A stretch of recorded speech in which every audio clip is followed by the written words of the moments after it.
Financieras ANIF, Desarrollo y el Council of the Americas les dan la más cordial bienvenida al seminario Colombia a los ojos de Wall Street, aceleración económica y reformas estructurales.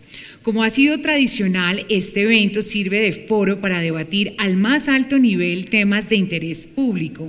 En la actual coyuntura, los analistas internacionales se han enfocado en las fortalezas de la economía colombiana y en su posibilidad de consolidarse como una verdadera economía emergente.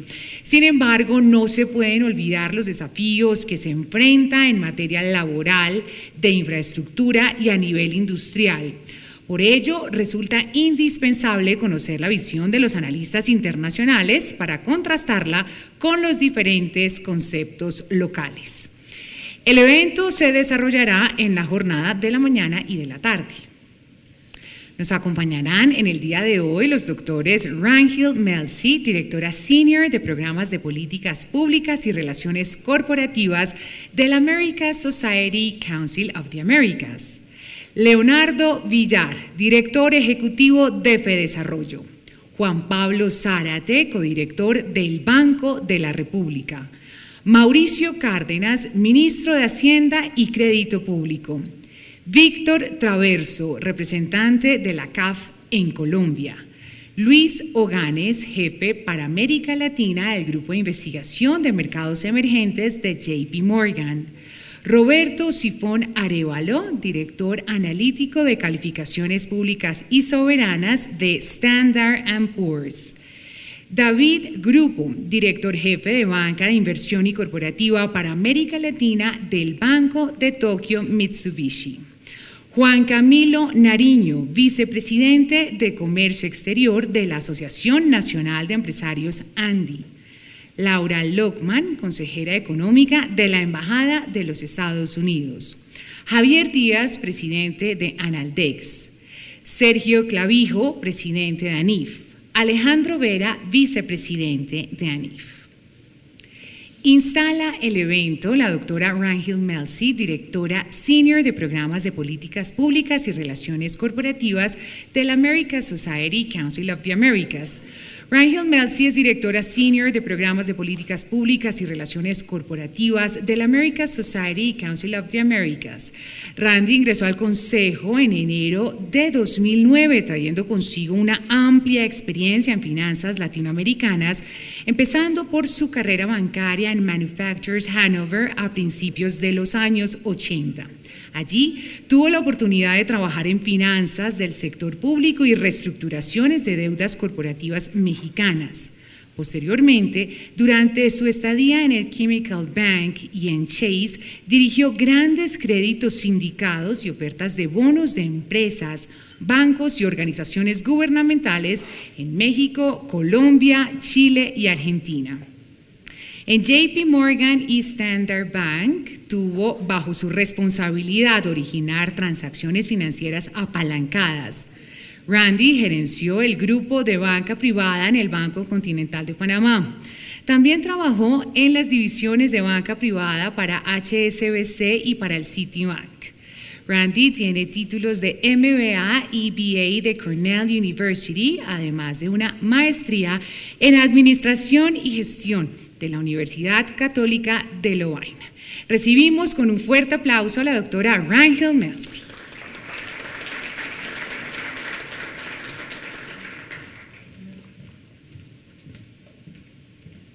Buenos días. Quien debería estar aquí en el día de hoy es Susan Siegel, la presidenta del Americas Society Council of the Americas, pero desafortunadamente tuvo que regresarse a Estados Unidos esta mañana y me ha encargado a mí darles la bienvenida y aperturar la conferencia. Sergio Clavijo, presidente de ANIF, Leonardo Villar, director ejecutivo de Fedesarrollo, señores y señoras del Gobierno de Colombia, miembros del Americas Society Council of the Americas e invitados especiales. Quiero darles a todos una cordial bienvenida el día de hoy. También quiero darle una bienvenida a las personas que nos acompañan a través del live webcast y le damos muchas gracias a Telefónica, quien nos patrocina este webcast. Me gustaría darle un agradecimiento muy especial a Elena Hidalgo y a Pilar Linares, y a nuestros socios ANIF y FEDesarrollo, con quienes venimos organizando esta conferencia desde hace ya 17 años. Gracias a nuestros sponsors regionales de esta serie de conferencias que nos lleva a las capitales de América Latina, y estos son AS, Citi, JP Morgan, NEC y la Corporación Andina de Fomento, CAF. Gracias también a nuestros sponsors corporativos que son Andes Energía, Bank of Tokyo, Mitsubishi, UFJ y Standard & Poor's, y finalmente también gracias al Financial Times, quien es nuestro media sponsor. Sin el apoyo de todas estas empresas no podríamos hacer estos eventos. También quiero agradecer a mi equipo de trabajo, Elana, Mercedes, Adriana, Luisa, Claudia y Guillermo.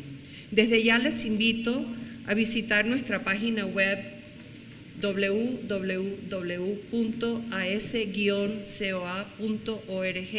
donde podrán consultar los materiales de referencia que vamos a ver hoy a lo largo de la conferencia, y también estaremos tuiteando a través de Twitter con el hashtag LAC Bogotá.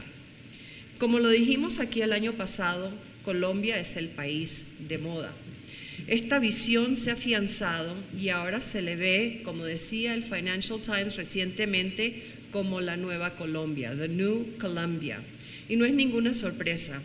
Con una expectativa de crecimiento de alrededor de 4%, que supera el promedio de la región, con un boom en los sectores de minería y de energía, con ciudades dinámicas y cada vez más desarrolladas como Medellín, que recientemente fue nombrada la ciudad más innovadora del mundo. Este país se ha convertido en un destino predilecto para la inversión extranjera. En el 2012, la inversión extranjera creció en un 18% y alcanzó más de 17.000 millones de dólares. En aras de mejorar la competitividad, el gobierno recientemente ha lanzado un programa de mejoramiento de carreteras a través de licitaciones y colaboraciones público-privadas, así como se hizo en el sector energético de hace 20 años, y me comentaba Sergio que la revista de la ANIF trata justamente de este tema, porque si bien el programa es ambicioso y sumamente necesario, también hay algunos temas a resolver. Colombia se ha establecido como un líder diplomático y de negociación. A finales de mayo de este año se reunieron en Cali los líderes de los países de la Alianza del Pacífico, donde también le dieron la bienvenida a Costa Rica como nuevo miembro, y se logró un importante acuerdo arancelario, afianzando así la relevancia de este nuevo bloque comercial. Justamente el martes estuvimos en Washington en un desayuno privado con el presidente del Perú y el ministro de Industria y Comercio, y comentaron también los satisfechos que están con el tema de la Alianza del Pacífico. El presidente Santos ha llamado este nuevo bloque comercial el nuevo motor económico y de desarrollo de América Latina y el Caribe. Y es que con el 35% del PIB de Latinoamérica y con una expansión comercial entre sus miembros de casi 2% anual, ¿cómo no se puede estar de acuerdo con esta afirmación? Decíamos anoche que Brasil es el 45% del PIB de la región, pero este grupo de países está creciendo rápidamente y puede hacerle competencia también a Brasil. La Alianza del Pacífico no ha sido el único lugar donde Colombia ha jugado un rol protagónico. MILA, que es la fusión de los mercados bursátiles de Chile, Perú y Colombia, ya ha despertado el interés de inversionistas financieros extranjeros, como ninguno de los países lo hubiera logrado por separado, y también acompaña el crecimiento de las multilatinas, porque hay empresas de Chile que invierten en Colombia, del Perú, en Chile, y así sucesivamente, y esto también acompaña el crecimiento de estas empresas en la región. Con el rol protagónico que ha jugado Colombia con estas dos iniciativas, Colombia ha pasado de ser un simple actor a un líder regional, como a propósito también lo han hecho en el fútbol, porque ya todos empezamos a pensar en el fútbol. Y por supuesto están los diálogos de paz, Últimamente, en reuniones que hemos tenido en en Nueva York, tuvimos al embajador Urrutia de Colombia y se preguntaba mucho sobre los acuerdos de paz. Anoche en una cena privada que tuvimos también se preguntó mucho. Estas negociaciones comenzaron en La Habana en noviembre y se reanudaron el pasado martes. Han obtenido logros concretos y han despertado la esperanza en toda la región de poner fin a 50 años de conflicto. Bueno, el día de hoy oiremos presentaciones de Leonardo Villar sobre la economía colombiana en el contexto regional, del codirector del Banco de la República, Juan Pablo Zárate, sobre la situación monetaria del país, de Sergio Clavijos sobre la situación macroeconómica y comercial, y también nos acompañará el ministro de Hacienda y Crédito Público, Mauricio Cárdenas. Como todos los años, tendremos un panel de analistas de Wall Street que compartirán la visión que tienen sus instituciones del país y también nos hablarán un poco sobre los retos que enfrenta el mundo en este momento en materias financieras. Una de las inquietudes es cuándo Estados Unidos comenzará a lo que dicen el tapering off, a incrementar sus tasas de interés. También tendremos un panel sobre el comercio exterior, los tratados comerciales y también cuánto se ha avanzado en la competitividad de Colombia. Así es que nuestra agenda está más que completa. Muchas gracias otra vez por estar aquí con nosotros y ahora quiero darle la palabra a Leonardo Villar. Gracias.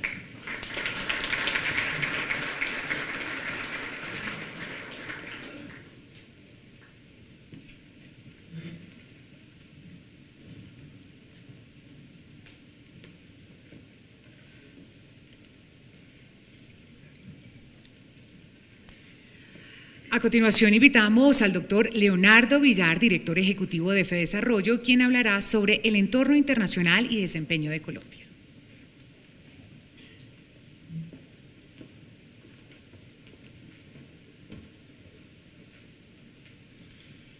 Muy buenos días. Yo quiero empezar por agradecer a todos ustedes la presencia, por saludar de manera muy especial a Ragnhild Melzi, quien viene en representación del Council of the Americas y Americas Society, una entidad con quien se ha hecho este evento ya en muchas ocasiones y con quienes es muy satisfactorio trabajar. Yo voy a hacer una presentación sobre, como es usual, sobre el entorno internacional y el desempeño de la actividad productiva en Colombia, y me voy a concentrar básicamente en tres temas. El primero es el contexto internacional. El segundo, la evolución reciente de los indicadores financieros y cambiarios en Colombia, y finalmente la actividad productiva y las perspectivas de crecimiento del país.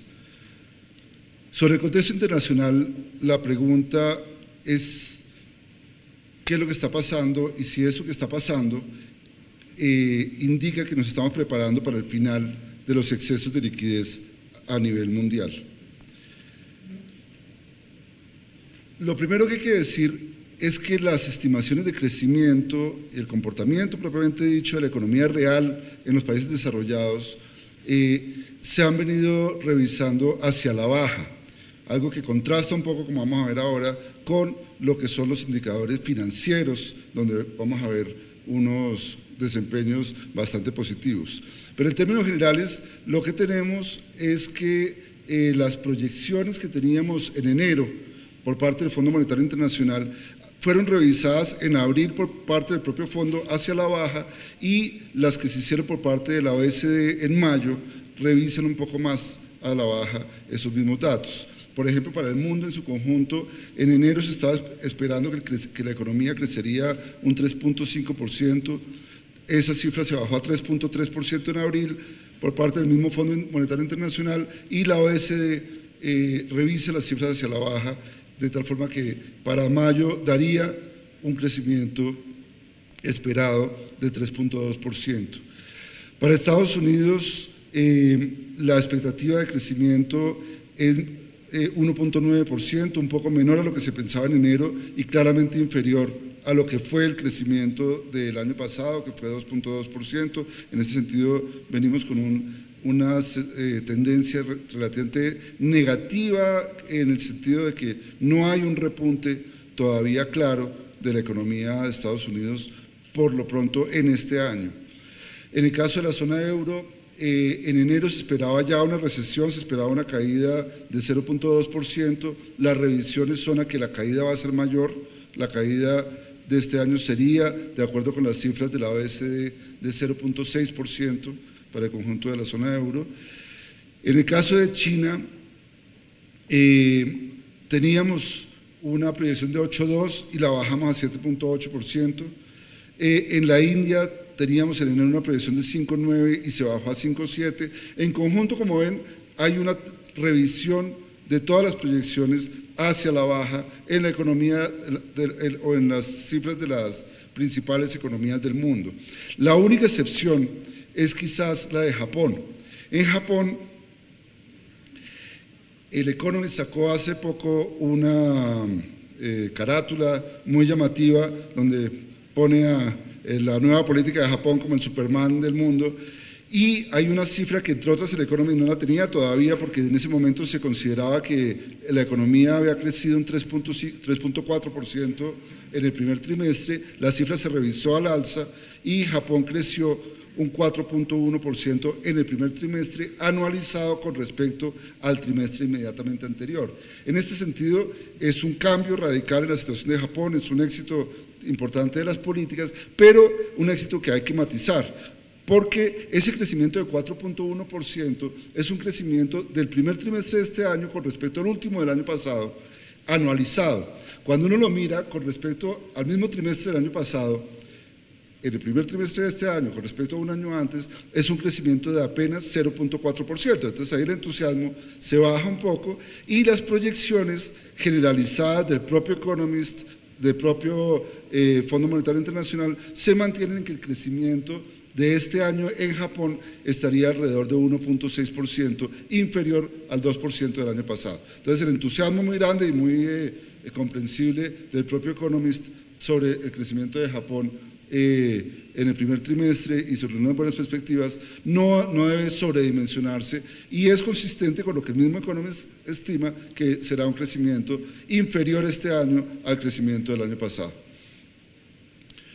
Ahora, en Europa la percepción de riesgo se ha estabilizado en niveles bajos, en niveles de bajo riesgo relativo, a pesar de la crisis que estalló en Chipre hace algunos meses. Los indicadores de riesgo medidos por los credit default swaps se han mantenido en niveles muy inferiores a los que tuvimos hasta mediados del año pasado, lo cual es ciertamente muy positivo, pero los resultados del primer trimestre son desalentadores y las proyecciones se han revisado hacia la baja. Ustedes pueden ver aquí las cifras del crecimiento de la zona euro en el primer trimestre. Fue un crecimiento negativo, fue una caída de 1.1%, tuvimos caídas fuertes en los países que vienen en problemas. Portugal volvió a caer 4%, Grecia cae nuevamente 5%, las cifras siguen siendo dramáticamente malas. Alemania y Francia muestran cifras negativas, solo Inglaterra, Reino Unido mostró cifras positivas. Y en las perspectivas para el año completo 2013, las proyecciones de abril del Fondo Monetario Internacional para la zona euro en conjunto era una caída de 0.3%, la OECD en mayo la revisa hacia la baja y ya estima una caída del 0.6%, que ya lo había mencionado antes, lo cual reitera la idea de que las cifras de la economía real este año no son nada positivas, aunque es importante reiterarlo, los riesgos de una catástrofe en Europa se han disipado totalmente y ya no hay la perspectiva de una ruptura de la zona euro o una catástrofe con una recesión mucho más profunda. Es una cosa estable, pero no quiere decir que estemos ante una perspectiva de crecimiento en el corto plazo. En el caso de la China sigue creciendo a ritmos sorprendentemente altos, pero menores de lo que estábamos acostumbrados. Y entonces cuando miramos las series de trimestre a trimestre anualizadas, encontramos que mientras en el tercer trimestre del año pasado la China creció 9%, 9.1%, en el último trimestre creció 8.2% y en el primer trimestre de este año apenas 6.6%. Es una desaceleración importante, de todas maneras comparado con un año antes es un crecimiento de 7.7%, es muy significativo, es muy importante, sigue siendo el motor de la economía mundial, sigue siendo extraordinariamente dinámico, pero la tendencia es hacia la desaceleración y eso hay que tenerlo en cuenta en el análisis del conjunto de la economía.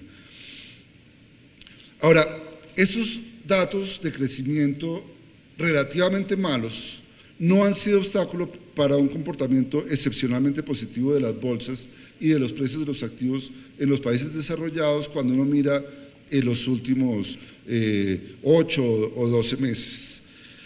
De hecho, las bolsas mundiales han tenido unos incrementos sorprendentemente altos. Las bolsas americanas desde comienzos de este año han crecido más de 20%, la bolsa alemana ha crecido más de 30% y la bolsa de Japón, a pesar de que ustedes ven en todos los indicadores una caída en mayo, a la cual voy a hacer referencia ahora, incluso esa caída en mayo, que en el caso de Japón fue muy fuerte, fue una caída de más de 10%, después de esa caída todavía el aumento con respecto a un año antes o con respecto a comienzos del año es del orden de 50%. Lo que pasa es que el boom de los precios de las acciones en Japón había sido tan grande que hubo una corrección importante del orden de 10% que asustó a mucha gente, pero es una corrección marginal comparada con el auge inmenso que se había presentado en los meses anteriores a mayo. Ahora, en Estados Unidos la recuperación de los precios de los activos no solamente se ve en la bolsa, en los precios de las bolsas, sino también en los precios de la vivienda. Ustedes pueden ver aquí el precio de la vivienda medido por el índice el Case-Shiller Index, aumenta más de 10%, es un aumento importante, una recuperación que no se veía desde antes de la gran crisis del 2007-2008. Y en ese sentido lo que tenemos es un repunte importante en precios de activos en general, no solamente de precios de las acciones, sino del conjunto de los activos. ¿Cómo se explica un auge tan importante en el precio de los activos en los países desarrollados en un contexto como el que describí al principio de bajo crecimiento? Creo que hay dos elementos fundamentales. Uno, expectativas de recuperación económica hacia futuro, una recuperación que todavía no es un hecho, pero que sí se avisora hacia el futuro de manera importante. Y dos, unas políticas de muy amplia liquidez y de tasas de interés irrisorias, tanto en Estados Unidos como en Europa y ahora también en Japón. Las proyecciones para el 2014 son ciertamente más favorables que lo que tenemos en el 2013. Tenemos para el mundo en su conjunto una perspectiva de crecimiento de 4%, considerablemente superior al 3.2% que tenemos para este año. En Estados Unidos se está avisorando un crecimiento del orden de 3%, que es importante, mucho mayor que el 1.9% que estamos esperando para este año. En la zona euro ya se esperaría para el año entrante un crecimiento positivo. En China volvería a crecer por encima del 8%. La India también crecería más. Curiosamente, Japón, ese país que lo vimos como el Superman en la carátula del Economist, en las perspectivas del Fondo Monetario Internacional, de la OECD, tiene unas proyecciones para el año entrante inferiores a las de este año, que a su vez son inferiores a las del año pasado. Entonces, eso, insisto, hay que tenerlo en cuenta cuando se mira esos datos. Posiblemente se revisen hacia futuro, pero todavía el propio Economist las mantiene con cifras inferiores a las de los 2 últimos años para el año entrante. Pero en términos generales las proyecciones son bastante positivas en términos del año entrante, del 2014, y eso es uno de los elementos que ha impulsado los precios de los activos hacia el alza. Ahora, eso ha generado una gran paradoja que la hemos sentido de manera muy clara en el último mes, a partir de comienzos de mayo. Las expectativas de recuperación económica pueden conducir a el retiro del otro elemento que estimula los precios de los activos. Si las expectativas de recuperación económica son suficientemente fuertes, entonces la política monetaria va a reducir los estímulos monetarios, y eso ha empezado a asustar fuertemente a los mercados. Y se ha puesto de moda la frase de bad news is good news. Cada vez que sale un dato malo sobre crecimiento en Estados Unidos, en Europa, las bolsas se ponen muy contentas y suben, porque dicen la Fed se va a demorar un poco más en retirar los estímulos monetarios. Cuando sale un dato bueno, dicen nos van a quitar los estímulos monetarios y entonces las bolsas se deterioran. Esa paradoja es la que explica lo que ha pasado en el último mes. Ya lo vimos en los datos que mostré antes, destacando cómo habían crecido las bolsas en los últimos 6 meses o 8 meses, pero ahí veíamos, y lo puedo mostrar rápidamente nuevamente, cómo en el último mes hay una caída importante, tanto en las bolsas americanas como en las bolsas europeas, y mucho más fuerte en las bolsas japonesas. Ahora, esa caída en las bolsas mundiales ha ido asociada al miedo de que se retiren los estímulos monetarios, al miedo de que empiece un aumento de las tasas de interés en Estados Unidos, en Europa, en el futuro, y de que no continúen expandiendo tanto la liquidez. Esa caída de las bolsas ha ido acompañada también a una reducción en los flujos de capitales hacia los países emergentes. Un miedo, una percepción de que esos flujos de capitales que estaban yendo hacia los países emergentes de golpe no deben mantenerse en el futuro, de que hay que empezar a restringirlos y que en algún momento los capitales volverán a tener como destino principal los propios países desarrollados. Y eso ha generado un aumento importante en los indicadores, en los spreads de los países desarrollados. Aquí está el ENVI de los países emergentes en su conjunto y el de América Latina en particular, como aumenta de manera importante en el mes de mayo, coincidiendo con esa caída en las bolsas y coincidiendo simplemente con esa paradoja de que las buenas noticias, las buenas expectativas han generado el miedo de que se van a retirar los estímulos monetarios, luego ya no debemos seguirle prestando tanto, ya no debemos seguir invirtiendo tanto en los países emergentes donde nos estábamos yendo por default, porque los países desarrollados no eran un buen destino. Este es básicamente el panorama internacional en el cual nos estamos desenvolviendo y que sirve de contexto para mirar qué es lo que está pasando en Colombia. Y la pregunta en Colombia es qué está pasando en primera instancia con la tasa de cambio cuando vamos a mirar los indicadores financieros.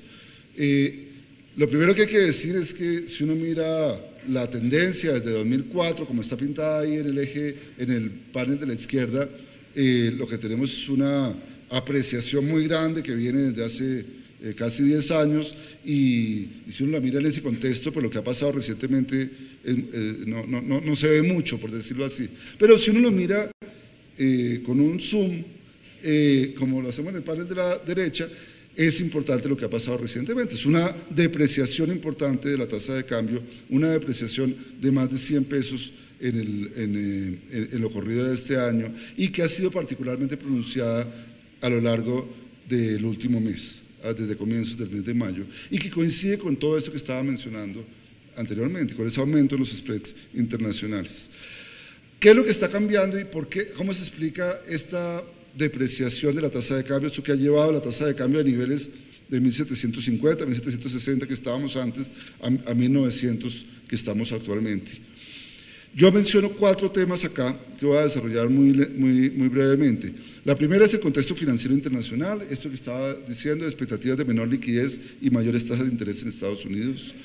La segunda es precios internacionales de los productos básicos. La tercera, el diferencial entre las tasas de interés internas y las internacionales. Y la cuarta, la política propiamente dicha cambiaria, tanto del Banco de la República con intervención cambiaria como de parte del gobierno y de Ecopetrol por sus ventas o compras de divisas en el mercado cambiario.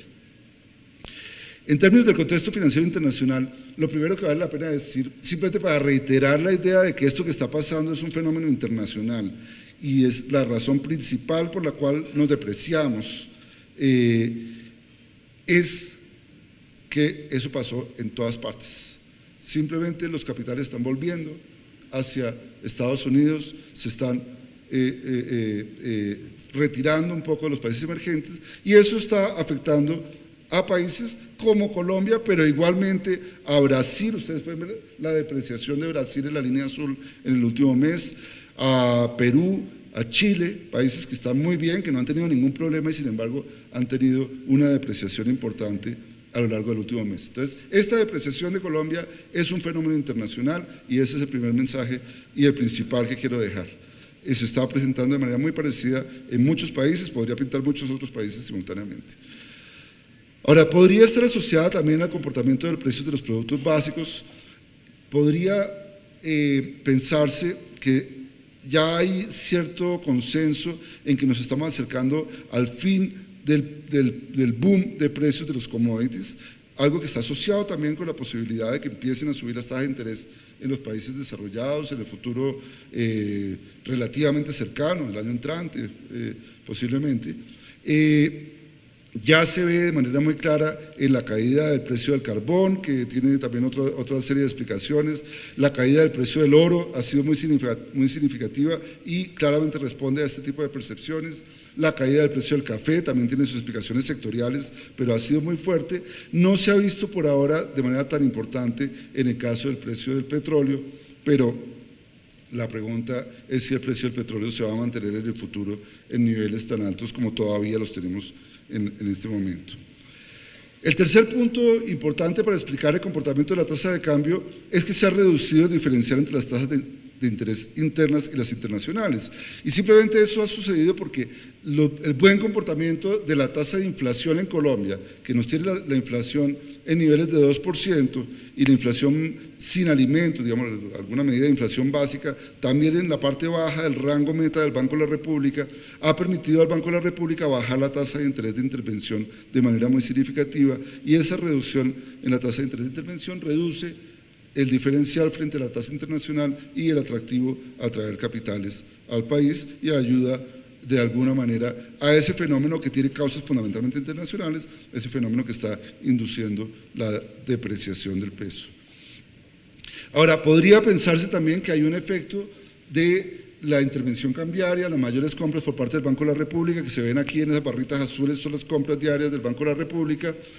Han sido muy importantes en el periodo reciente, se anunció que se mantendrán en un grado un poquitico menor en los próximos 4 meses de lo que venía siendo los 4 meses anteriores, pero podría haber ayudado, lo mismo que un cambio en la política del gobierno y de Ecopetrol de reducir las ventas de divisas en el mercado doméstico, lo cual puede contribuir a que se refuercen esas tendencias hacia la depreciación, como ha sucedido en el último mes.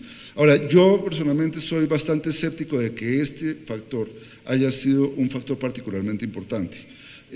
Simplemente es un factor que puede ayudar adicionalmente a un fenómeno que es fundamentalmente internacional, un fenómeno que se desencadenó simultáneamente en todos los países del mundo por el cambio en las perspectivas desde Estados Unidos y desde Europa sobre la liquidez mundial. ¿Por qué soy tan escéptico? Porque de alguna manera ese cambio en la política del Banco Central, de Ecopetrol y del gobierno, de comprar más divisas en el mercado, se compensa muy fácilmente con lo que puede pasar con la inversión extranjera de portafolio. Aquí menciono simplemente un tema porque yo creo que ha habido una percepción en algunos medios, he oído que la depreciación viene de que se ha reducido la inversión en Colombia. Eso no es cierto, realmente la inversión se ha mantenido en niveles récord en Colombia, la inversión extranjera directa se mantiene en niveles altísimos en los primeros 4 meses de este año, niveles muy superiores a los del 2011 para los primeros 4 meses, muy parecidas a los de los primeros 4 meses del 2012, y cuando miramos la inversión de portafolio, es casi el doble que la que teníamos el año pasado.